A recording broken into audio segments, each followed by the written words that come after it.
আমাদের দরকার 313 জন মানুষ যারা ইমাম মাহদী আলাইহিস সালামের পতাকার নিচে ঐক্যবদ্ধ হবে। প্রথম 313 জন,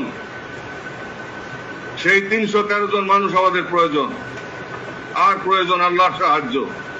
সেই সাহায্য আসবে ইমাম মাহদী আলাইহিস সালামের কাছে, তিনার মাধ্যমে।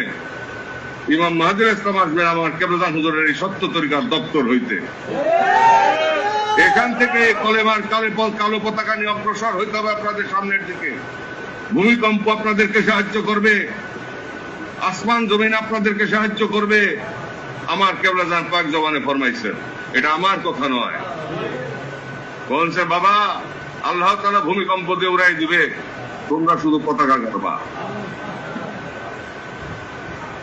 সেই সময় সামনে আসতেছে, যে যত বাহাদুরি করুক না কেন, 2 দিন আগে হোক 2 দিন পরে হোক, আল্লাহর বন্ধুর কথা, হকিকত আল্লাহর কথা, আল্লাহর তরফ হইতে যে পানি আসছে তার কোনো লয়ও নাই, তার কোনো ক্ষয়ও নাই, তাই হবেই হবে দুনিয়ার উপরে। অতএব আমার কেবলাদানের পতাকা আকাশে বাতাসে উত্তোলিত হবে এবং কেবলাদানের এই জাকের পার্টির বিজয় হবেই। এটা কেউ আটকায় রাখতে পারবে না। এবং জন্মায় নাই দুনিয়ার মাটিতে, দুনিয়ার উপরে। আমার কেবলাদান হুজুরের